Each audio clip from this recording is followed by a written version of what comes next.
নমস্কার, আমি মঞ্জু বন্দ্যোপাধ্যায় রায়। আমার তৃতীয় কাব্যগ্রন্থ দিলখুশা স্ট্রিট থেকে একটি কবিতা। এক ফালি আকাশ। প্রথমেই ছুটে যাব তোমার কাছে। আমার হাঁটুতে যদিও অস্টিও আর্থারাইটিস, সব ব্যথা উবে যাবে সন্ধ্যার স্নিগ্ধতায়। ব্লু জিন্সে পার করে দেব কাজল মাখা পথ। কালবৈশাখীর দাপটে স্ট্রিট লাইট নিভে গেলেও তোমার চোখের তারার পড়ে নেব সব বন্দি দশা। নিয়ম যখন চাউর হয় তখন মুখে মুখে ফেরে শব্দের বাহার।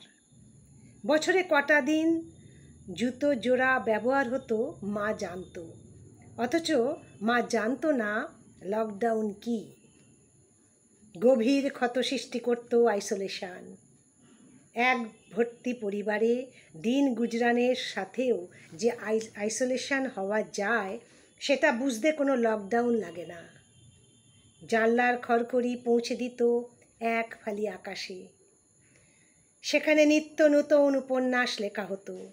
শ্রাবণের ধারায় দেবদারু গাছের চুপচুপে ভিজে যাওয়া পাতাগুলো যেন পিঠের উপর ছড়িয়ে থাকত। গাছ ও মা জীবনের খেলার ছলে বুক ভরা শ্বাস নিত।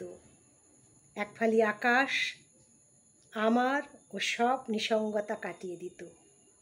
আমি অনায়াসে সারা দিন রাত ওই নীল পালিশে রঙিন হয়ে থাকতে পারি। নমস্কার।